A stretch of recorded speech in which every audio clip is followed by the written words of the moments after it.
हमारा आज का टॉपिक जो है वो है बेस नेट के अंदर इंडिपेंडेंस को चेक करना। इंडिपेंडेंस क्या होता है, कंडीशनल इंडिपेंडेंसेस क्या होती हैं। सर हम थोड़ा सा रिकैप कर लें जो अब तक हम पढ़ चुके हैं प्रोबेबिलिटी के अंदर। सबसे पहले जो हमने चीज़ देखी है, जो इम्पोर्टेंट चीज़, वो है कंडीशनल प्रोबेबिलिटी। कंडीशनल प्रोबेबिलिटी क्या है कि हम प्रोबेबिलिटी मालूम करना चाहते हैं एक्स गिवन वाई, और इसका फार्मूला हमें क्या बताता था कि हम अगर जॉइंट प्रोबेबिलिटी कैलकुलेट करते हैं पी एक्स एंड वाई की और डिवाइडेड कर देते हैं एक वेरिएबल पी ऑफ वाई के साथ, तब हमारे पास ये कंडीशनल प्रोबेबिलिटी का रिज़ल्ट जो है वो हासिल हो जाता है। इसके बाद जो इम्पोर्टेंट चीज़ जो हमने देखी थी वो था प्रोडक्ट रूल। प्रोडक्ट रूल हमें क्या बताता है कि जॉइंट प्रोबेबिलिटी डिस्ट्रीब्यूशन हम कैसे हासिल कर सकते हैं। वो इस तरीके से कि हम इसी फार्मूले में से निकाल के जॉइंट प्रोबेबिलिटी का फार्मूला जो है वो कंडीशनल प्रोबेबिलिटी मल्टीप्लाई बाय जो गिवन प्रोबेबिलिटी या सेकंड जो हमारे पास वेरिएबल था उसके साथ मल्टीप्लाई कर दिया। जैसे यहाँ पे probability of X given Y जो कंडीशन हमारे पास थी, conditional probability multiply by probability of Y. इसको हम दूसरे अंदाज में भी लिख सकते थे कि क्या probability of Y given X, और मल्टीप्लाई इसको किससे कर रहे थे, प्रोबेबिलिटी ऑफ एक्स के साथ। अब इसी से जो फर्दर चीज़ एक्सटेंड की गई थी वो हमारे पास चेन रूल था कि हमारे पास यहाँ पे जॉइंट प्रोबेबिलिटी हमने दो वेरिएबल्स की ली, लेकिन अगर हम इसको एक्सटेंड करते हैं टिल एन वेरिएबल तक, तो इसी प्रोडक्ट रूल को आगे एक्सपेंड आउट किया था। कैसे कि हमारे पास फर्स्ट वेरिएबल की प्रोबेबिलिटी इनटू कंडीशन हमने बनाई probability of x2 given same x1, ये हमारे पास बन गई probability of joint probability of x1 and x2। इसको जो है वो फर्दर मल्टीप्लाई किया probability of x3 given probability of x1 x2, इसके साथ दोबारा प्रोडक्ट हो रहा था, तो हमारे पास joint probability of P x1 x2 x3 आ गया। स्टिल ये चीज़ जो है वो एन वेरिएबल तक मूव आउट करते गए, तो इसको सिंपली अंदाज में क्या राइट डाउन कर दिया गया कि x I probability of x I given x1 से लेके xi-1 तक, और ये एक वेरिएबल i के लिए था, और ये i जो रिपीट किया है 1 से n तक, इन सब का प्रोडक्ट लिया है। तो हमारे पास चेन रूल के तहत जॉइंट जॉइंट प्रोबेबिलिटी डिस्ट्रीब्यूशन जो है हमारे पास वैल्यूज़ आ गई हैं और value of x till xn joint probabilities. इसके बाद कंसेप्ट हमने देखा था कि अगर x और y दो इंडिपेंडेंट वेरिएबल हों तो ये कब इंडिपेंडेंट हो सकते हैं, अगर हमारे पास जो सेकंड वेरिएबल है probability of y given x ये बराबर हो जाता है प्रोबेबिलिटी ऑफ ओनली y, यानी उसके ऊपर बिल्कुल डिपेंड आउट ही नहीं कर रहा है और ये सिंपल प्रोडक्ट में कन्वर्ट कर जाता है। तो अब हम ये कहते हैं कि x एंड y जो हैं वो इंडिपेंडेंट टू ईच अदर है, और कंडीशनली इंडिपेंडेंट कब होंगे, ये हमारे पास इंडिपेंडेंट हो गया। दूसरा टर्म हमने यूज़ की कंडीशनल इंडिपेंडेंट की, कि कंडीशनल कब लगा रहे हैं, जब हमारे पास एक गिवन कंडीशन आ चुकी है, एक एविडेंस आ चुका है, तो हम ये कह रहे हैं x और y जो है वो इंडिपेंडेंट है, कंडीशनली इंडिपेंडेंट है ऑन एविडेंस z। तो ये चीज़ जब हम राइट डाउन करते हैं तो हमारे पास किसके बराबर आ जाती है, probability of x given z into probability of y given z। और इसको हम दूसरे अंदाज में हमने राइट डाउन किया कि x जो है इंडिपेंडेंट है y से गिवन z। अब क्योंकि गिवन z के ऊपर कर रहे हैं तब हम ये इसको कह रहे हैं कंडीशनल इंडिपेंडेंट। अगर हमारे पास कंडीशन नहीं है तो फिर हम x एंड y को नॉर्मल इंडिपेंडेंट रेफर कर रहे हैं। लास्ट टॉपिक में हमने बेस नेट को देखा था। बेस नेट क्या था, एफिशिएंट इनकोडिंग थी ऑफ अ प्रोबेबिलिस्टिक मॉडल।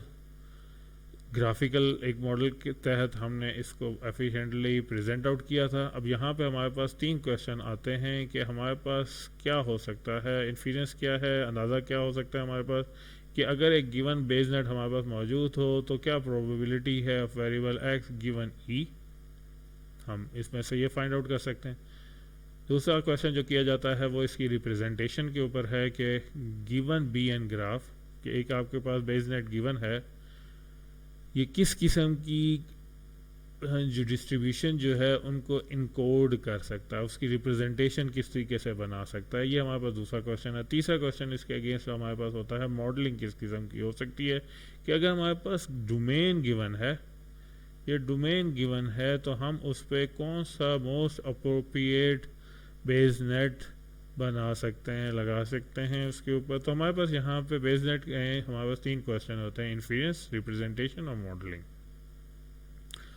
अब अगर हम इसकी सिमेंटिक्स की तरफ जाएं तो हमने सबसे पहले अजम्पशन इधर यही रखी थी कि ये बेस नेट जो है वो एक डायरेक्टेड ए साइक्लिक ग्राफ होगा और हर वेरिएबल जो है, रैंडम वेरिएबल जो है वो एक नोड के थ्रू रिप्रेजेंट होगा, और कंडीशनल प्रोबेबिलिटी टेबल जो हैं वो हर एक नोड के लिए बनते हैं। और वो कैसे हम राइट डाउन कर रहे हैं, probability of X given variable a1 to an, अगर एविडेंस हमारे पास मौजूद हो तो क्या प्रोबेबिलिटी है ऑफ एक्स की, और इसको हम कंडीशनल प्रोबेबिलिटी टेबल के थ्रू जो है वो राइट डाउन कर रहे हैं। अब बेस नेट जो है वो क्या कर देता है, जॉइंट डिस्ट्रीब्यूशन को इम्प्लिसिटली इनकोड कर देता है, उनको राइट डाउन कर देता है। कैसे कर रहा होता है, as a product of local conditional distribution. Local conditional distribution से हमने क्यों कहा कि हर वेरिएबल को हमने उसके पेरेंट के ऊपर कंडीशन बनाया कि x1 गिवन उसके पेरेंट्स, ये हर वेरिएबल के अगेंस्ट हमने कैलकुलेट आउट किया, और फिर हर वेरिएबल का एट द एंड हमने प्रोडक्ट ले लिया है, तब हमारे पास टोटल जॉइंट डिस्ट्रीब्यूशन जो है वो हमारे पास कैलकुलेट हो जाता है from variable x to xn। और यही हमने इसी बात पे कहा कि बेस नेट जो है इसी वजह से इम्प्लिसिटली इनकोड कर देता है जॉइंट डिस्ट्रीब्यूशन। अब ये एक एग्जांपल देखें तो हमारे पास एक बेस नेट है अलार्म नेटवर्क का, जिसमें हमारे पास एक सेंटर अलार्म है जो डिपेंड कर रहा है बगलरी पे, चोरी वगैरह हो रही है उस पर अलार्म बजेगा, या हमारे पास जो है ई के ऊपर होगा, और जे जो है कि उस मरियम और जे जो हैं, जैक जो हैं, वो अगर कॉल करते हैं, कॉल करेंगे तो वो कब कॉल कर सकेंगे, जब उनको अलार्म की आवाज़ सुनेंगी। So they are dependent on alarm. So अगर हमारे पास गिवन वैल्यूज़ आ जाती हैं तो हम इनसे जॉइंट डिस्ट्रीब्यूशन कैसे निकाल सकते हैं। अब गिवन जो है वेरिएबल, फॉर एग्जांपल बर्गलरी की हमारे पास प्रोबेबिलिटी है कि प्लस बी होने की 0.001 की बहुत थोड़ा चांस है कि वो अकर करे। इसी तरीके से माइनस ई हमारे पास क्या है कि वो माइनस ई जो है वो हमारे पास अर्थक्वेक होने की, ये अर्थक्वेक होने की चांस जो हैं वो भी बहुत थोड़े हैं, होने के बहुत कम है और ना होने के बहुत ज़्यादा चांसेस हैं। तो वो भी सिंपल हमने उस टेबल में से जो है वो पिक आउट कर लिया, ई के टेबल में से पिक कर लिया। और अलार्म जो है वो 2 पे डिपेंड आउट कर रहा है, तो हमने दोनों पेरेंट्स जो हैं वो पिक आउट किए, प्लस बी माइनस ई और प्लस ए। तो ये वैल्यू यहाँ से पिक आउट होगी। जैक कॉल करेगा या नहीं करेगा, तो हमने यहाँ कहा कि एविडेंस जो हमारे पास आ रहा है वो माइनस जे के लिए आ रहा है, तो माइनस जे हमारे पास यहाँ पे वैल्यूज़ मौजूद हैं और ये डिपेंड कर रहा है ए के ऊपर, और ए हमारे पास पॉजिटिव ही था, तो हमारे पास ये वैल्यू सकर हो गई। और लास्ट में हमारे पास एम कॉल करेगी या नहीं करेगी, तो वो भी ए पे डिपेंड कर रही है, तो प्लस ए और प्लस एम, और बस ये 7 है। अब बेस नेट पे क्यूरी ये हम ही करते हैं, जो कि गिवन ये हमारे पास सारी कंडीशन मौजूद हों, जो गिवन एविडेंस आ चुके हैं, तब आपके पास टोटल रिज़ल्ट क्या होगा। तो वो हम सिंपली इन तमाम वैल्यूज़ का प्रोडक्ट ले लेते हैं, और ये प्रोडक्ट लेंगे तो हमारे पास टोटल रिज़ल्ट आ जाएगा कि विद दिस बेस नेट अगर ये तमाम अकर हो तो इनके अकर होने की प्रोबेबिलिटी, इकट्ठे होने की अकर होने की प्रोबेबिलिटी क्या है, तो वो हमें रिज़ल्ट इन सब के जो टेबल्स में से का प्रोडक्ट लेके उनकी वैल्यूज़ वहाँ से पिक की, उनका प्रोडक्ट लेके हम हासिल कर सकते हैं। अब size of base net, size of base net क्या होगा अगर हम देखें, क्योंकि हमने स्टार्ट किया था कि हमने ओवरऑल जो टेबल थे उसको डिक्रीज़ आउट करना था। तो अगर हम देखें तो ओरिजिनल जॉइंट डिस्ट्रीब्यूशन के अंदर अगर n बूलियन वेरिएबल्स हों तो हमारे पास कितनी एंट्रीज़ बन सकती हैं, वो 2 पावर n एंट्रीज़ बन सकती हैं, डिपेंडिंग कि हर एक वेरिएबल की डोमेन जो है वो बाइनरी है, यानी उसमें सिर्फ 2 वैल्यूज़ ही आ सकती हैं। तो सिर्फ 2 वैल्यूज़ के साथ भी देखें तो 2 पावर n वेरिएबल्स बन जाते हैं। इसके मुकाबले में अगर हम ये कहें कि हमारे पास n नोड का बेस नेट मौजूद है और उसमें हर नोड जो है मैक्सिमम जो है वो k पेरेंट्स पे डिपेंड करता है, तो क्या हो जाएगा कि k पेरेंट्स की वजह से हर नोड जो है वो 2 पावर k प्लस 1 तक, तो यहाँ तक हर नोड जाएगा अपने पे, क्योंकि वो जितनों पे डिपेंड कर रहा है। तो हम और बाइनरी है, उसकी डोमेन साइज जैसे पहले n पे था तो अब n की जगह k पे हो जाएगा, और देयर आर n नोड्स, तो मल्टीप्लाई हम कर देंगे n into 2 power k plus 1। और यहाँ पे हमें क्या एडवांटेज मिल रहा है कि बेस नेट की वजह से ये साइज़ में ह्यूज रिडक्शन हो जाती है, स्पेस जो है वो हमारे पास बहुत इजीली डिक्रीज़ कर जाती है, बहुत सारी स्पेस बचा लेते हैं हम। और दोनों ही सेम रिजल्ट हमारे पास कैलकुलेट कर रहे हैं, जॉइंट डिस्ट्रीब्यूशन और प्रोबेबिलिटी डिस्ट्रीब्यूशन हमारे पास कैलकुलेट कर रहे हैं, जॉइंट प्रोबेबिलिटी करते हैं तमाम x1 से लेके xn वेरिएबल्स तक। और हमारे पास क्या है इसमें क्यूरी करना फास्ट होता है as compare to normal joint distribution के अंदर, प्रोबेबिलिटी टेबल्स के अंदर। वहाँ पे हमारे पास क्यूरी करना इतना फास्ट नहीं है जितना यहाँ पर फास्ट है। अब हमने बेस नेट की रिप्रेजेंटेशन देख ली। अब अगला क्वेश्चंस की तरफ जाएंगे। कंडीशनल इंडिपेंडेंस को हम ज़रा दोबारा रिवाइज करते हैं, लास्ट लेक्चर में भी हमने देखा था, अब इसको मज़ीद एक्सटेंड करके देख रहे हैं क्या हम उससे क्या फ़ायदा उठा सकते हैं, कैसे कर रहे हैं। हमने कहा था x और y जो है वो इंडिपेंडेंट है अगर क्या हो p and x p y, यानी जो जॉइंट डिस्ट्रीब्यूशन है वो सिंपली प्रोडक्ट हो probability of x and probability of y का। अगर ये इंडिपेंडेंट नहीं होंगे तो फिर ये क्या हो सकता है, p of x into P of Y given x, या p of y into P of x given y, जो हमने प्रोडक्ट रूल के तहत लिखा था। अगर तो डिपेंडेंट होंगे तो हमारे पास ये सिंपल प्रोडक्ट रूल के अंदर आएगा। अगर ये गिवन नहीं है तो ये पोर्शन जो है दूसरे वेरिएबल, क्योंकि ये इस पर डिपेंडेंट नहीं होगा, तो ये p ऑफ y बन जाएगा, और ये अगर होता तो ये p ऑफ x हमारे पास जनरेट हो जाता कि x और y जो हैं वो इंडिपेंडेंट है। दूसरा चीज़ जिस कंडीशनल प्रोबेबिलिटी अगर हमने देखनी है तो कंडीशनली इंडिपेंडेंट कब हो सकते हैं x और y, अगर हमारे पास एविडेंस z का मौजूद हो और फिर दोनों वेरिएबल्स की हमने जॉइंट डिस्ट्रीब्यूशन देखनी है, जॉइंट प्रोबेबिलिटी देखनी है, तो हम ये किसके बराबर होगी, ये probability of x given z into probability of y given z, means x जो है वो इंडिपेंडेंट है y के गिवन z के। अब कंडीशनल इंडिपेंडेंस जो है वो हमारे पास क्या हो जाती है, ये प्रॉपर्टी है हमारे पास किसकी, डिस्ट्रीब्यूशन की। एग्जांपल अगर हम देखें तो हमारे पास क्या है, अलार्म और फायर जो है वो इंडिपेंडेंट हैं स्मोक के, कि स्मोक अगर अकर कर चुका है तो अलार्म और फायर के दोनों के होने की प्रोबेबिलिटी जो है वो एक दूसरे से इंडिपेंडेंट है, कि वो अलार्म तो उसी वक्त बजेगा जब स्मोक जो है उस तक पहुंचेगी, फायर का उससे ताल्लुक़ नहीं बनेगा अलार्म के साथ। अलार्म स्मोक पे डिपेंड कर सकता है, फायर स्मोक पे डिपेंड कर रहा है, लेकिन अलार्म और फायर एक दूसरे के ऊपर डिपेंड नहीं कर रहे। इसी वजह से हमने कहा है कि गिवन स्मोक जो है वो अलार्म और फायर जो है वो कंडीशनली इंडिपेंडेंस बन जाते हैं। अब हमारे पास यहाँ पे क्या एजम्पशंस हैं बेसनेट के अंदर।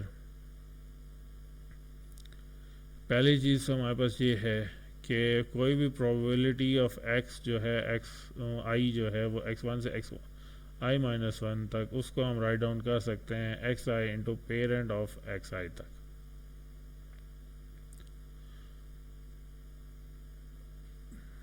फिर दूसरी चीज़ इसमें beyond above chain rule Bayes net क्या हम करते हैं, कंडीशनल इंडिपेंडेंस अजम्पशन हमारे पास क्या हैं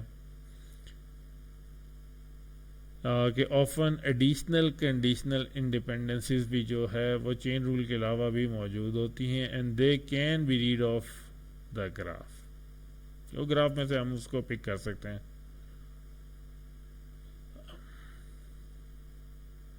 अब इन्हीं की बेसिस के ऊपर क्या है हमने अंडरस्टैंड करना है, understand assumption made when choosing a base net graph. और ये हमारे लिए किस काम आ जाती हैं, मॉडलिंग के लिए काम आ जाती है, इंपॉर्टेंट फॉर मॉडलिंग आ जाती हैं कि हमें इन चीज़ों का अगर मालूम हो कि वेरिएबल्स के पेरेंट्स का मालूम हो, चेन रूल का हमें मालूम हो, ये दोनों चीज़ें भी अगर हम खाली मालूम हो जाएं जो हम ग्राफ से वगैरह से रीड कर सकते हैं, तो हमारे मॉडलिंग करना जो है वो बहुत आसान हो जाता है।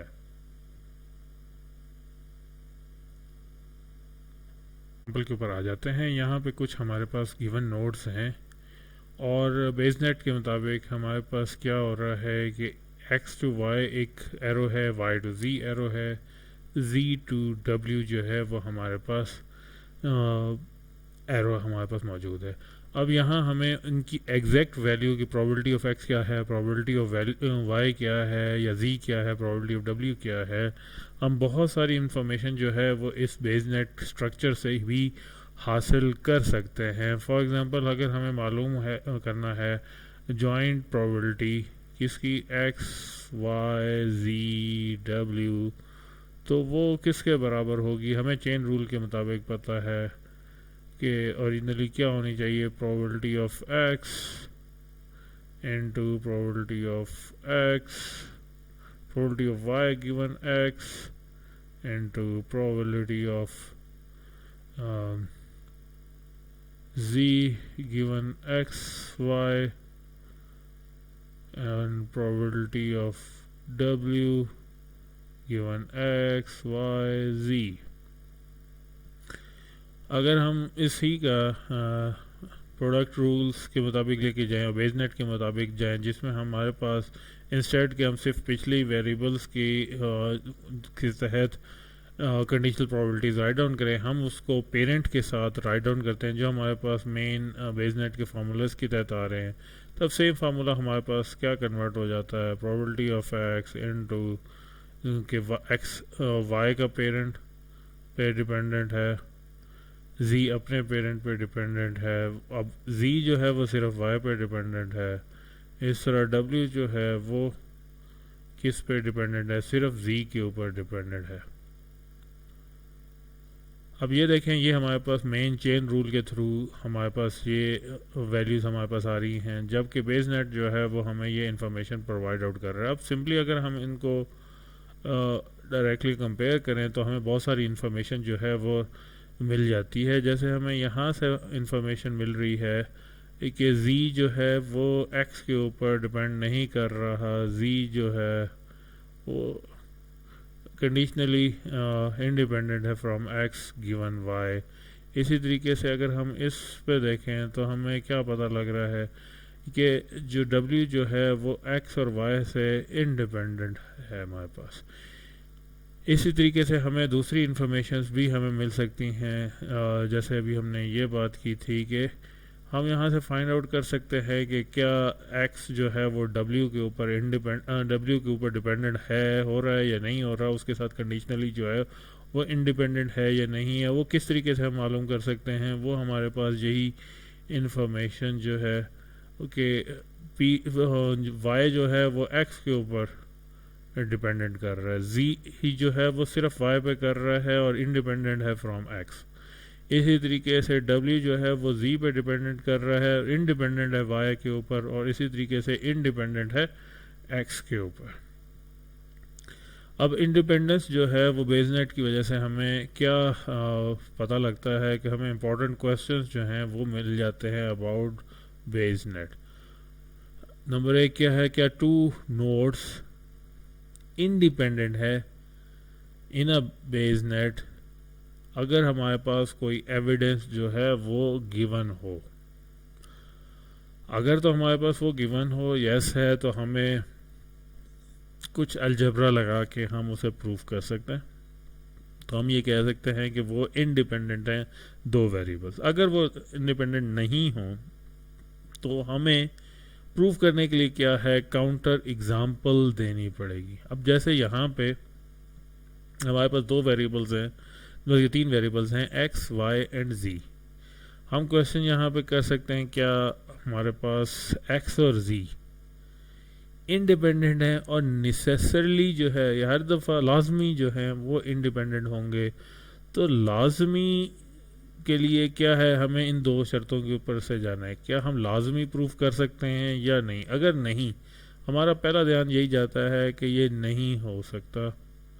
अगर नहीं है तो हमें एग्जांपल देनी है। एग्जांपल से हम इसी तरह की एक एग्जांपल बना देते हैं कि अगर एक्स जो है वो हमारे पास लो प्रेशर है, लो प्रेशर जो है वो कॉज करता है रेन को, वाई को, यानी एक्स कॉज कर रहा है वाई को, अब रेन की वजह से ट्रैफिक जनरेट हो रही है। तो हम क्या कह रहे हैं, एक्स जो है इन्फ्लुएंसेस जी, जी जो है इन्फ्लुएंसेस एक्स वाया वाई। तो क्या हुआ, दोनों जो है नेसेसरली इंडिपेंडेंट नहीं है। हाँ, हो सकते हैं, लेकिन लाजमी शर्त हमारे पास यहाँ पे नहीं है। कुछ एग्जांपल ऐसे भी है जहाँ ये शर्त ब्रेक डाउन हो जाती है। तो यहाँ एक हमें ये क्वेश्चंस का आंसर्स मिल जाता है।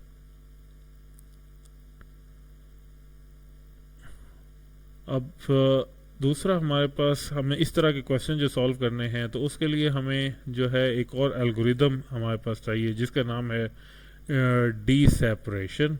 अब डी सेपरेशन हमारे पास क्या करता है, हमें डिसाइड करने के लिए कि हमने ग्राफ के अंदर दो वेरिएबल जो है वो इंडिपेंडेंट हैं या नहीं गिवन किसी दूसरी कंडीशन के ऊपर, तो ये हासिल करने का एक क्राइटेरिया जो है वो प्रोवाइड कर देता है।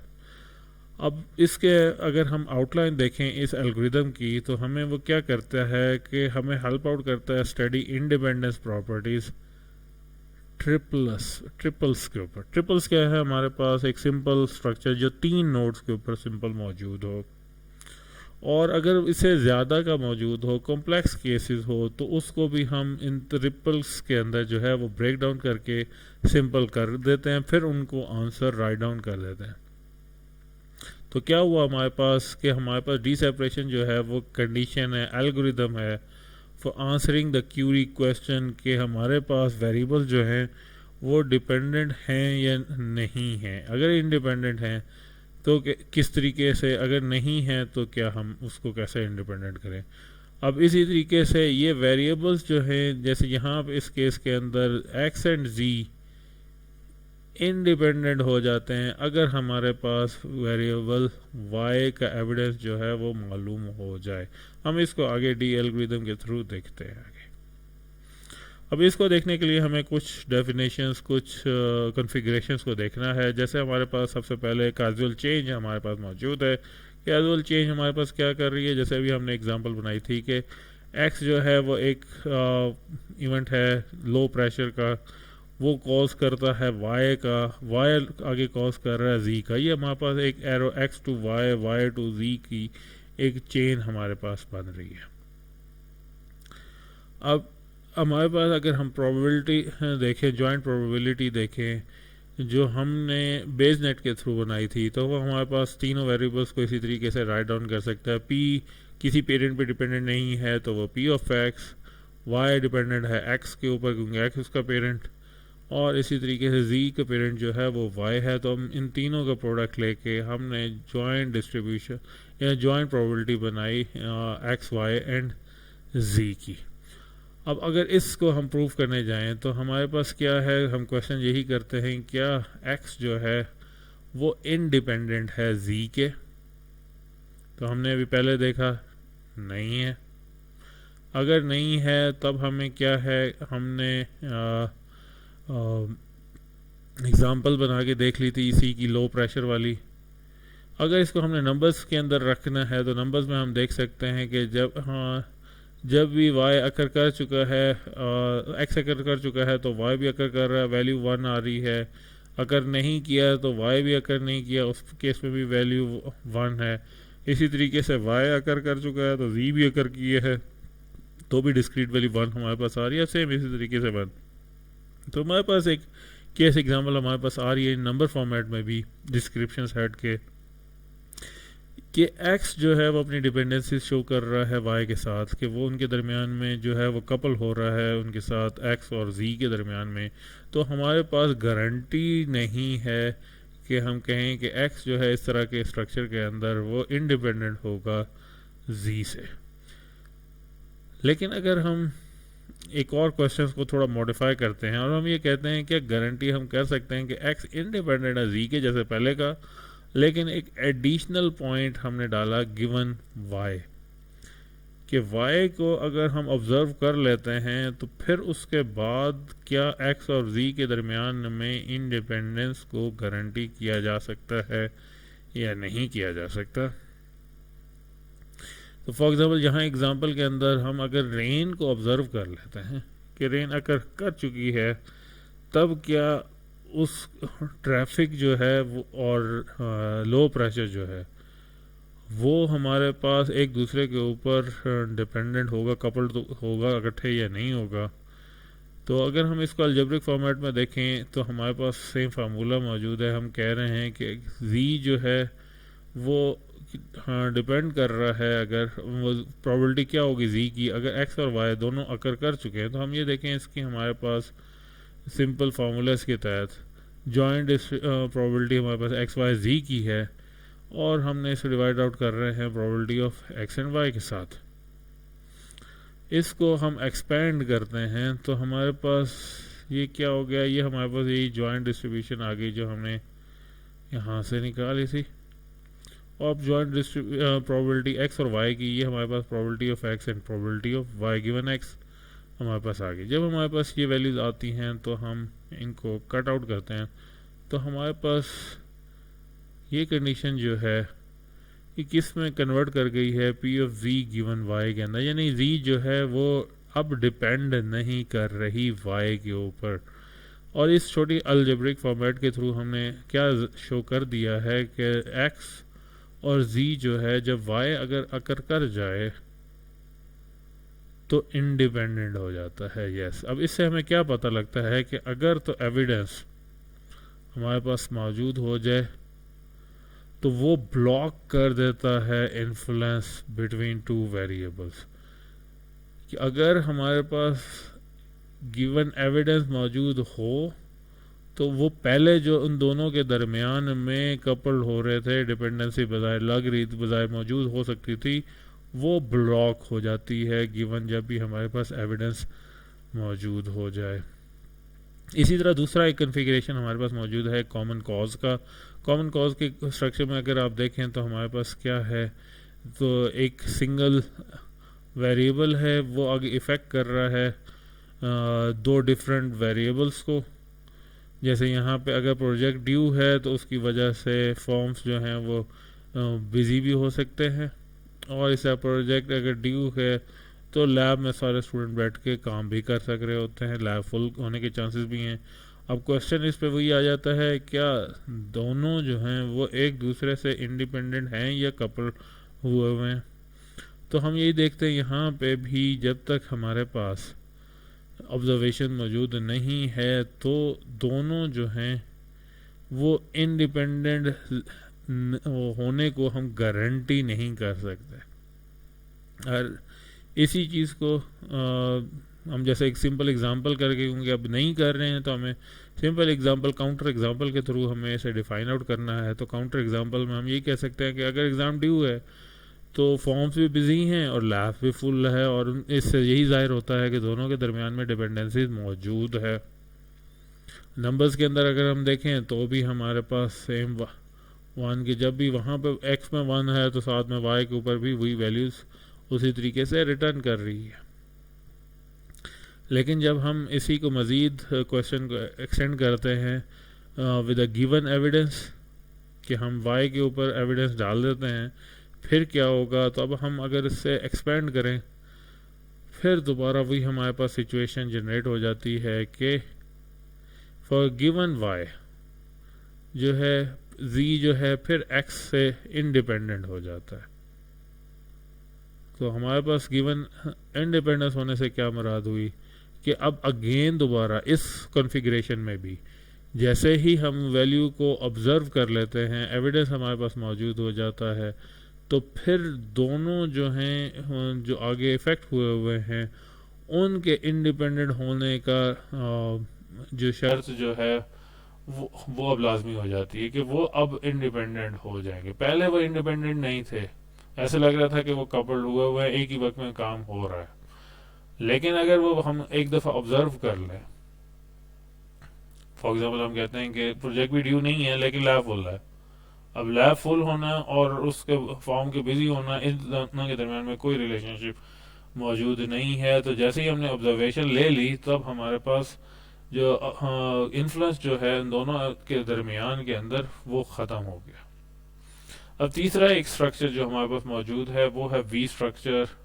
अब वी स्ट्रक्चर में क्या है कि हमारे पास दो इवेंट्स जो सेपरेट इवेंट्स हैं, जैसे यहाँ पे एक्स रेनिंग है, वाई बॉल गेम है, दोनों इफेक्ट डाल रहे हैं ट्रैफिक के ऊपर। शेप देखें तो हमारे पास वी शेप यहाँ पे हमारे पास नज़र आ रही है। अब हमारे पास सेम क्वेश्चन यहाँ पे यही आता है कि एक्स और वाई जो है वो इंडिपेंडेंट है। तो हमें यहाँ पे स्टार्ट में ही यही पता लग रहा है कि बज़ाहिर बॉल गेम और रेनिंग का आपस में कोई ताल्लुक नहीं है, दोनों वेरिएबल्स जो हैं वो अलग-अलग हैं और वो इंडिपेंडेंट मौजूद है। अब अगर वो इंडिपेंडेंट मौजूद है और ऑलरेडी जो है वो इंडिपेंडेंट है, तो अगर हम गिवन एविडेंस सी भी लेके आए तो फिर क्या होगा? हम ये देखते हैं कि जैसे यहाँ पे हम एविडेंस शामिल कर दें कि ट्रैफिक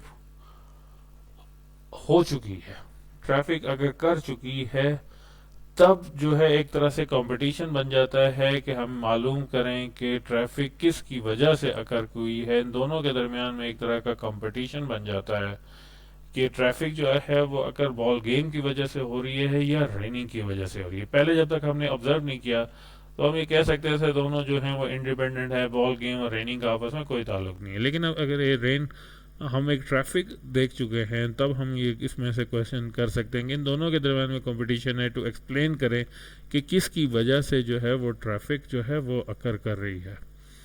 क्योंकि हमने यहाँ पे यस लिखा है तो इसको आप खुद ट्राई कर सकते हैं थोड़ी सी अलजेब्रिक फॉर्मेट के अंदर, कि दोनों के आपस में कोई ताल्लुक नहीं है, दोनों अलग-अलग हैं।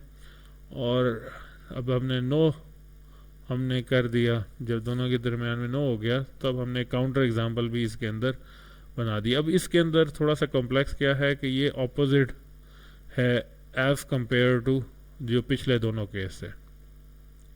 अब इसमें क्या हुआ कि जैसे ही हमने ऑब्जर्व किया, पहले वो इंडिपेंडेंट कर देता था, पहले दो वेरिएबल्स जो बजाय लग रहे थे कि वो डिपेंडेंट हैं, जैसे ही हम उनके दरमियान में ऑब्जर्वेशन डालते थे तो ऑब्जर्वेशन की वजह से उनका कट हो जाता था, इन्फ्लुएंस ख़त्म हो जाता था। यहाँ उसके ऑपोजिट काम हो रहा है कि एक्टिवेट हो जाता है influence between the possible causes के दरमियान में। तो इसके टोटली दोनों से ऑपोजिट चल रहा है।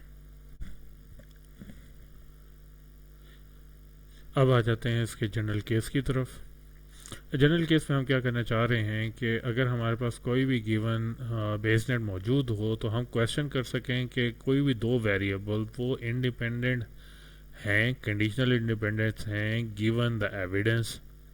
तो उसके लिए हमारे पास सॉल्यूशन क्या होगा कि हमें पूरे ग्राफ को एनालाइज करना पड़ेगा, और कहीं पे भी हमारे पास कॉम्प्लेक्स एग्जांपल हो तो हमें उसे हम जो पिछले तीन हमारे पास एग्जांपल्स मौजूद थे, ये हमारे पास कॉन्फ़िगरेशंस मौजूद थी एग्जांपल्स की, हमने इन्हीं को ही जो है वो रिपीट करना है, और उनकी मदद से हमने आंसर देने की कोशिश करनी है कि वेरिएबल्स जो हैं वो कंडीशनली इंडिपेंडेंट हैं या नहीं हैं। अब फॉर एग्जांपल हमारे सामने ये एक एग्जांपल मौजूद है जिसमें क्या है कि हमने ट्रैफिक का वेरिएबल है और रेन उसको इफ़ेक्ट कर रही है, बॉल गेम जो है वो इफ़ेक्ट कर रही है, लो प्रेशर रेन को इफ़ेक्ट कर रहा है। इसी तरह रेन जो है वो हाउस के अंदर उसकी रूफ को ड्रिप करने पे जो है वो इफ़ेक्ट डाल रही है। तो हमने इसके अंदर क्या शो करना होता है कि हमने इसमें एविडेंस नोड को हमने कलर कर देना, शेड कर देना है, और फिर हमने क्या देखना है कि look for the path in the resulting graph, के हमने उसके पूरे पाथ्स को चेकआउट करना है, और जहां हमारे पास पाथ जो है वो ब्लॉक हो जाए तो हम वो कह देते हैं कि हमारे पास जो है वो इनएक्टिव पाथ हमारे पास मौजूद है। अदरवाइज जो है वो पाथ जो है अवेलेबल है और वहाँ से डिपेंडेंसीज जो है वो उसके अंदर एग्जिस्ट करती हैं। फॉर एग्जांपल हम यहाँ पे एक अटैम्प्ट नंबर 1 कहते हैं कि अगर दो nodes are connected by an undirected path not blocked by a shaded node, they are conditionally independent. कि अगर तो हमारे पास कोई पाथ है और वो कहीं पे भी शेडेड नोड के तहत ब्लॉक नहीं हो रहा, then they are conditionally independent. अब ये जो चीज़ है हमारे पास, ये अटैम्प्ट बिल्कुल ठीक नहीं है, क्योंकि most of the time it work, लेकिन कुछ हमारे पास ऐसे भी हैं जब ये जो है काम नहीं परफॉर्म करते। अब ये हमें क्वेश्चन ये है कि ये कहाँ पे ब्रेक नहीं करेगी, किस जगह के ऊपर जाके ये प्रॉब्लम जो है वो ठीक काम नहीं करेगा। तो वो फिर हमारे पास आंसर है किसका, तो वी स्ट्रक्चर के ऊपर। जैसे हमारे पास यहाँ पे एक वी स्ट्रक्चर मौजूद है, क्या हम इसमें कह रहे हैं V structure at T doesn't count as a link in path unless active, क्योंकि यहाँ पे टोटली ऑपोजिट रिएक्शन परफॉर्म कर रहा था। अगर हम ये सिंपल मेथड्स में जाते हैं कि शेड नोड है तो ब्लॉक हो जाता है, और अगर वो ब्लॉक नहीं है तो कंडीशनली इंडिपेंडेंट है। यहाँ पे केस जो है वो हमने देखा था कि वो ऑपोजिट काम कर रहा है, कि अगर तो वो यहाँ पे शेडेड है तब एक्टिव है ऑपोजिट में, और अगर यहाँ शेडेड नहीं है तो वो इनएक्टिव है। तो यहाँ पे केस जो है वो ऑपोजिट हो जाता है। इस चीज़ को सिंपल करने के लिए क्या हम ज़रा इन चीज़ों को, क्वेश्चंस को जो है वो सिंप्लीफाई कर लेते हैं कि हमारे पास यही ट्रिपलेट्स जो हैं वो हमने किस अंदाज में लिखे कि अगर हमारे पास ये हमारे पास कैजुअल चेन वाला ट्रिपलेट मौजूद है for x to y to z, इसके अंदर अगर तो नोड जो है वाई नोड जो है जो इन बिटवीन नोड है वो शेडेड नहीं है, अगर तो वो शेडेड नहीं है तब हम ये कह रहे हैं कि हमारे पास पाथ जो है वो एक्टिव पाथ है, ठीक है। और अगर वो हमारे पास शेडेड मौजूद है तो वो इनएक्टिव है। सेम यही चीज़ हमारे पास कॉमन कॉज वाले के अंदर है कि आपके पास एक नोड से दो नोड की तरफ हम वैल्यूज जा रहे हैं और यहाँ पे वो शेडेड नहीं है तब ये एक्टिव है, अदरवाइज अगर ये शेडेड है तो ये इनएक्टिव है। तीसरा जो कॉमन इफेक्ट वाला हमारे पास वी स्ट्रक्चर था, इसमें ये चीज़ ऑपोजिट हो जाती है। इसमें अगर ये शेडेड है या इसका एक डिसेंडेंट जो है वो शेडेड है, तब हम इस ट्रिपलेट को क्या कह रहे हैं कि ये एक्टिव हैं, और यहाँ पे इन अप टू के ऑपोजिट जो है कि यहाँ पे शेडेड नहीं है तब इनएक्टिव है। अगर हम इंफॉर्मेशन अपने पास रख लें कब हमारे पास ट्रिपलेट्स जो हैं एक्टिव है या इनएक्टिव हैं, तब हम क्वेश्चन जो कि हो गए कि दो वेरिएबल्स जो हैं वो इंडिपेंडेंट हैं या नहीं, गिवन वेरिएबल जी हम बता सकें कंडीशनल उसकी इंडिपेंडेंस। तो हमारे पास ये किस सूरत में हमारे पास आएंगी कि अगर तमाम पाथ तमाम पाथ दो वेरिएबल के दरमियान में से जा रहे हैं, उनमें से कोई भी नो एक्टिव हो, तब हम कहते हैं वेरिएबल जो है वो इंडिपेंडेंस है। दोबारा हमें चीज़ जहन में जो रखनी है वो यही कि नोड्स में कब एक्टिव हो रहे हैं और कब इनएक्टिव हो रहे हैं। अगर तो वो एक्टिव मौजूद हैं तो कपल होने के उनके चांसेस ज़्यादा हैं, इंडिपेंडेंस उनकी गारंटीड नहीं होगी। इनएक्टिव होंगे तब सारे के सारे पाथ और उनमें कोई ऐसा पाथ एक्टिव पाथ नहीं होगा, तब हम गारंटी दे सकेंगे कि एक्स एंड वाई या दो जो वेरिएबल्स जो हैं वो हमारे पास इंडिपेंडेंट है। अब ये हमने यहाँ पे क्या किया, इसको सिंप्लीफाई करके लिखा है कि all it takes to block a path is a single inactive segment, जो उसको ब्लॉक कर दे, और जब वो ब्लॉक होगा तब हमारे पास वो पाथ जो है वो हमारे पास गारंटी नहीं रहेगी। और तमाम के तमाम अगर पाथ इनएक्टिव हैं तब हम कह सकते हैं कि हमारे पास जो दो वेरिएबल के दरमियान में इंडिपेंडेंस जो है वो एग्जिस्ट करती है। अब इस को हम ज़रा क्वेश्चंस क्यूरी के हिसाब से लिखें तो हमारे पास क्या आ जाता है कि हमारे पास हम चेक क्या करना चाह रहे हैं कि दो variable x i and x j conditionally independent हैं for the given variable x k one to x k n. तो इसके लिए हमें क्या करना है, तमाम पास को चेक करना है और मेक श्योर करें यहाँ हम डायरेक्टेड की बात नहीं कर रहे, अनडायरेक्टेड की बात करें। और हमने यहाँ पे क्या किया, इन पाथ के अंदर अगर एक या एक से ज़्यादा पाथ जो है वो एक्टिव हो जाए then independence is not guaranteed, कि हम उसको गारंटी नहीं दे सकते कि पाथ जो है जो वेरिएबल्स जो हैं वो इंडिपेंडेंट होंगे। अगर कोई भी एक्टिव पाथ मौजूद नहीं है, ऑल पाथ्स आर इनएक्टिव, तब हम उसको गारंटी दे सकते हैं कि ये हमारे पास जो वेरिएबल्स हैं ये इंडिपेंडेंट हैं। तो अगर हम देखें तो हमने यहाँ पे सारा एल्गोरिदम जो है वो सर्च एल्गो के अंदर कन्वर्ट कर दिया कि हमने पाथ ढूंढने हैं और मेक श्योर करना है कि पाथ एक्टिव ना हो। एक भी एक्टिव मिल गया, सर्च करके हमें एक भी एक्टिव पाथ मिल गया तो हम गारंटी नहीं दे सकेंगे। एग्जाम्पल हम अब देखते हैं, हमारे सामने ये एक एग्जाम्पल है जिसमें रेन है, बॉल गेम है, ट्रैफिक है और ट्रैफिक रिपोर्ट एक्सेट्रा हमारे सामने यहाँ पे मौजूद है। हमारे सामने एक क्वेश्चन ये आया, क्या रेन और बॉल गेम दोनों इंडिपेंडेंट है, कंडीशन यहाँ पे कोई नहीं है। तब आपके पास क्या है कि ये इसमें अगर हम पाथ देखें तो पाथ हमारे पास इधर से एक ही पाथ एग्जिस्ट करता है, आर टू टी और फिर टी टू बी। हमने सारे पाथ देखने थे, एक पाथ एग्जिस्ट करता है और ये केस हमारे पास बनता है कॉमन इफेक्ट का, यानी वी स्ट्रक्चर बन रहा है। और वी स्ट्रक्चर में ये पाथ जो है जिसमें ये शेडेड नहीं होगा, ये पाथ जो है वो इनएक्टिव कहलाता है। और हमने यही इसमें कहा था कि हमारे पास सारे पाथ जो हैं वो इनएक्टिव होने चाहिए, एक्टिव कोई भी नहीं होना चाहिए। तो ये हमारे पास क्या हो जाएगा, ये हमारे पास इंडिपेंडेंस उनकी गारंटीड हो जाएगी कि ये दो वेरिएबल जो हैं इस केस में इंडिपेंडेंट है। अब अगर हम इसमें कॉम्प्लेक्स करें कि हम यहाँ पे इसको शेडेड कर देते हैं, यानी कि इसको कंडीशन को एविडेंस डाल देते हैं कि टी जो है ट्रैफिक जो है वो अकर कर चुकी है, फिर क्या हमारे पास रेन और बॉल गेम जो है कंडीशनली इंडिपेंडेंट होंगे या नहीं। तो इसमें फिर दोबारा हमें वही पाथ देखना है। इस दफ़ा जो है कॉमन इफेक्ट के अंदर जब शेड होने के बाद ये हमारे पास एक्टिव पाथ बन गया, एक्टिव पाथ बन गया तो हमारे पास गारंटी जो है वो ख़त्म हो जाएगी। इसी तरीके से अगर इसकी जगह हमारे पास डिपेंडेंट जो है वो मौजूद हो तो वो हमारे पास स्पेशल केस है इसका कॉमन इफेक्ट का, उसमें भी हमारे पास गारंटी एक्टिव केस ट्रिपलेट बन जाता है और यहाँ पे भी गारंटी नहीं है हमारे पास।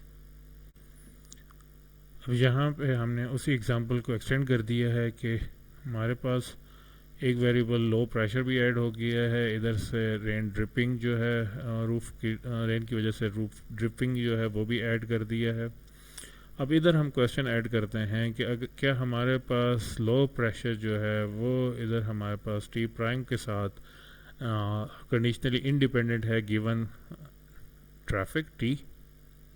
तो इसमें देखने के लिए हमें पूरा पाथ देखना है L to R to T prime. तो हमने ये देखना है ये पाथ जो है वो ब्लॉक तो नहीं है किसी पॉइंट के ऊपर। तो पहले तो हम ट्रिपलेट हम ये देखते हैं। तो इस ट्रिपलेट में अगर हम देखें तो हमारे पास फ्लो मौजूद है L to R to T यहाँ तक। तो पाथ जो है वो एक्टिव मौजूद है क्योंकि दरमियान में ये किसी पॉइंट पे ब्लॉक नहीं हुआ। इधर से मज़ीद फॉरवर्ड दें आर टू टी प्राइम। अब क्या है कि टी के ऊपर ये हमारे पास ब्लॉक हो गया, और जब ये हमारे पास ब्लॉक होता है तो हमारे पास क्या होगा कि हमारे पास ये इनएक्टिव हो गया। अब पूरा पाथ अगर हम देखें तो पूरा पाथ जो है वो हमारे पास इनएक्टिव हो गया, ब्लॉक हो गया, इस पॉइंट के ऊपर कट डाउन हो गया।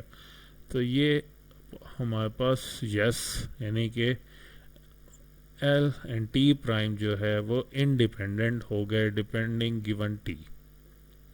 अब अगर हम दूसरा केस देखें कि हमारे पास एल और बी जो है वो हमारे पास क्या कंडीशनली इंडिपेंडेंट हैं या नहीं।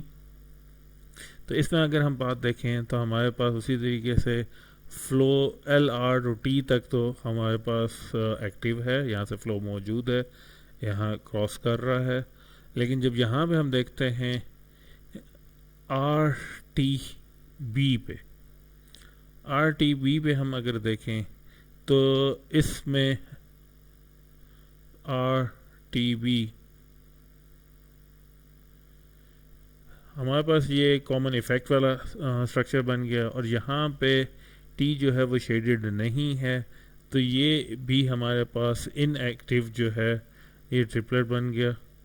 और इसका मतलब ये हुआ कि यहाँ पे जो है केस जो है वो क्रॉस कर रहा है, तो यहाँ पे ये क्रॉस हो जाएगा क्योंकि पाथ जो है हमने कहा कि फ़्लो जो कर रहा है वो फ़्लो यहाँ पे नहीं रुका, यहाँ से क्रॉस कर रहा है और एक्टिव था यहाँ तक। इसके बाद जब यहाँ से R to T to B जब हमारे पास गया तो इनएक्टिव हो गया। तो हमारे पास ये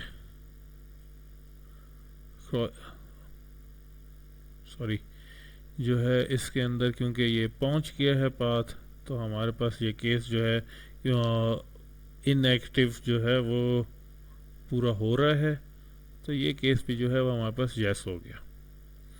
दूसरा केस देखें, इसी के अंदर जब हमने ये टी को शेडेड कर दिया, टी को शेडेड किया तो हमारे पास ये एक्टिव पूरा बन गया, यहाँ तक एक्टिव, फिर यहाँ से आगे भी पूरा जो है वो एक्टिव केस आ गया।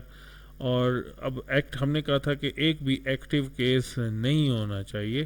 पूरा पाथ अगर हमारे पास बन रहे हैं तो पाथ को पूरा एक्टिव नहीं होना चाहिए। तो ये हमारे पास केस जो है वो क्रॉस हुआ। अब यहाँ से दूसरा सिनेरियो अगर हम बनाएं जिसमें हमने कहा कि टी प्राइम तक हमने लेके जाना है गिवन टी प्राइम, तो ये भी हमारे पास एक्टिव ही सिनेरियो मौजूद है। एक्टिव सिनेरियो मौजूद है तो पूरा पाथ जो है वो हमारे पास एक्टिव हो जाता है। एक्टिव हो गया तो ये केस भी हमारे पास क्रॉस हो गया। अब दूसरा केस हमने ये कर लेते हैं, इसको ज़रा क्लीन कर लूँ मैं।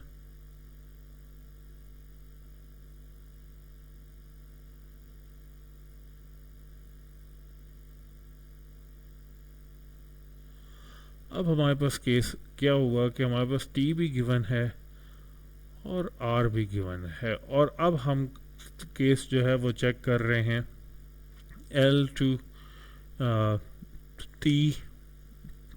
Are to T B. जब हम ये केस चेक करने की कोशिश कर रहे हैं तो हमारे पास अब क्या सिनेरियो क्रिएट हो गया कि उसी तरीके से एल आर टू टी जब आया तो एल आर टी जो है इस केस में ये पॉइंट जो है वो इनएक्टिव है। यहाँ तक ठीक हो गया। इसके बाद आर टी बी जो है, आर टी बी, ये हमारे पास क्या हो जाएगा, इसके अंदर टी जो है वो शेडिड है, और शेडिड पे हमने कहा था कि ये हमारे पास इनएक्टिव हो जाए, शेडिड पे ये हमारे पास एक्टिव हो जाता है। लेकिन इसमें यहाँ पे इस पॉइंट के ऊपर से ये एक दफ़ा इनएक्टिव और फिर एक्टिव हमारे पास जा रहा है, और हमने कहा था एक भी पूरा एक्टिव हमें केस मिल जाए तब हमने उसे कहा कि हमने रुकता है। तो हमारे पास केस यहाँ तक फॉरवर्ड है, इस पॉइंट के ऊपर ब्लॉकेज है, तो ब्लॉकेज की वजह से अब हम पूरा क्रॉस नहीं कर सक रहे हैं, तो ये हमारे पास इंडिपेंडेंस का केस ट्रू हो जाएगा। तो ये हमारे पास यस आंसर यहाँ पे आ जाएगा। इसी तरह एग्ज़ाम्पल को मज़ीद अगर हम टफ़ करें तब हमारे पास क्या एग्ज़ाम्पल्स आ गए कि अगर हम यहाँ पे एक और ऐड कर दिया सैडनेस का, तो अब हमारे पास एक से ज़्यादा पास जो हैं वो बन सकते हैं। फॉर एग्ज़ाम्पल अब हम चेक करना चाह रहे हैं दोबारा टी एंड डी के दरमियान में रिलेशनशिप, तो हमारे पास दो पाथ्स हैं, क्योंकि हम अनडायरेक्टेड देख रहे हैं, तो एक अपर साइड से और एक लोअर साइड से, और हम ये चाहते हैं कि मालूम करें कि टी जो है वो इंडिपेंडेंट है या नहीं है। तो अगर हम ऊपर वाले पाथ्स को देखें तो ये क्या है, हमारे पास ये कॉमन कॉज स्ट्रक्चर बन रहा है। कॉमन कॉज स्ट्रक्चर के अंदर और ये पॉइंट जो है वो हमारे पास शेडिड नहीं है, तो जिसकी वजह से ये एक्टिव है, और एक भी पाथ एक्टिव मिल जाए तो हम क्या कहते हैं कि हमारे पास इंडिपेंडेंस जो है वो नहीं होगी। तो ये हमारे पास नो हो गया। दूसरा केस हमने कहा कि अगर ये अब शेडिड हो गया, शेडिड हो गया तो एक पाथ तो हमें क्लियर हो गया कि ये इनएक्टिव पाथ है। सेकंड को हम देखें तो अब हमारे पास ये दोबारा जो है कॉमन इफेक्ट प्रॉब्लम आ गया, और कॉमन इफेक्ट के अंदर ये पाथ जो है वो शेडिड नहीं है, तो ये इनएक्टिव हुआ कॉमन इफेक्ट के अंदर। तो अब दोनों इनइफेक्टिव हैं, यानी कि कोई भी एक्टिव मौजूद नहीं है, तो ये हमारे पास यस का केस हो गया। इसको मज़ीद कॉम्प्लेक्स करते हैं, आर और एस को भी हमने शेडेड कर दिया, तो अब आपके पास दोनों पाथ, अपर पाथ भी एक्टिव है और लोअर पाथ भी अब आपके पास एक्टिव हो गया। तो अब इस केस के अंदर जो है सिंपली हमारे पास आंसर नो हो जाएगा। अब हमें स्ट्रक्चर्स तो हमें मालूम हो गया, तो अब इसकी इम्प्लीकेशंस क्या क्या हैं उसको देख लेते हैं।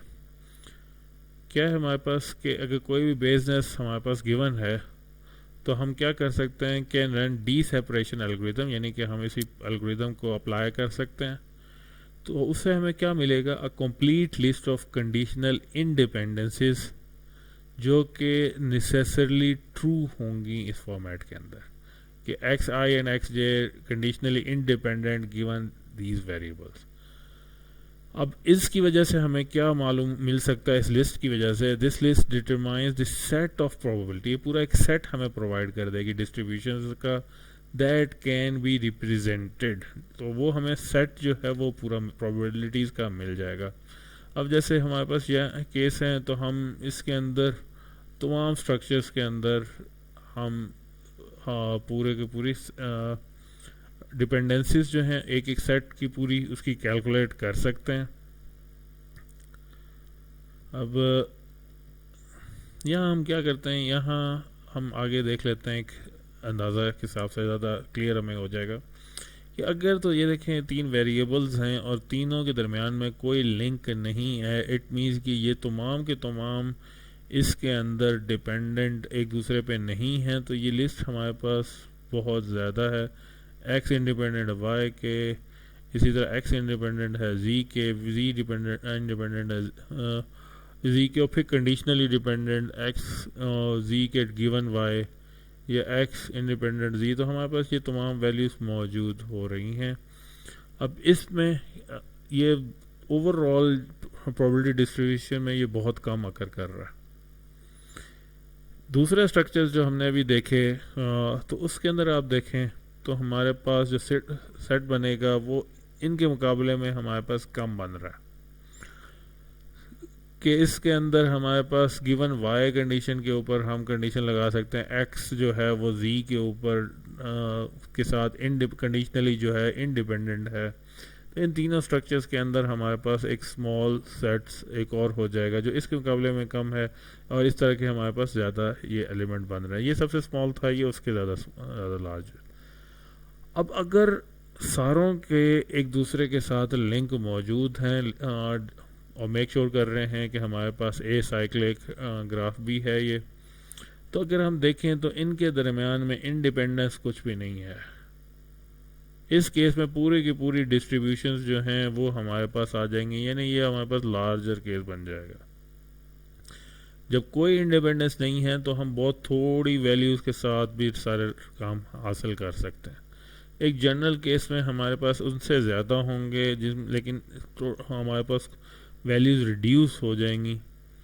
और जब हमारे पास ये केस जिसमें तीनों लिंक्स मौजूद हैं, तो इस सेट जो है इनके अंदर इंडिपेंडेंस कुछ नहीं है, तो यहाँ पे हमारे पास पूरी डिस्ट्रीब्यूशन हमें पूरी की पूरी यूज़ करनी पड़ेगी, यानी टेबल जो है वो हमारे पास बहुत लार्ज हो जाएगा। तो इस तरह हमें मालूम हो सकता है कि हमें कितने ज़्यादा टेबल्स की ज़रूरत पड़ सकती है, हमें कितनी ज़रूरत कर सकेगी। तो हमें इनसे क्या मिल सकता है, ग्राफ स्ट्रक्चर जो है वो एक तो हमें गारंटी कर देता है कि कंडीशनल इंडिपेंडेंसेस मौजूद हैं या नहीं हैं, और मज़ीद मौजूद हैं या नहीं हैं। और जितनी एड्स इंक्रीज़ करती चली जाती हैं तो हमारी कॉस्ट भी जो है वो इंक्रीज़ करती चली जाएगी, क्योंकि ये डिपेंडेंस जो हैं वो हमारे स्टोर करने की कॉस्ट जो है वो भी इंक्रीज़ कर रही थी। तो हमारे पास अगर आर्क इंक्रीज़ हो रही है तो ये सेट जो है वो डिक्रीज़ हो रहा है, लेकिन कॉस्ट जो है वो इंक्रीज़ कर रही है। और अगर ये फुल मौजूद हैं तो हमें पूरी की पूरी डिस्ट्रीब्यूशन ही कैलकुलेट करनी पड़ जाती है।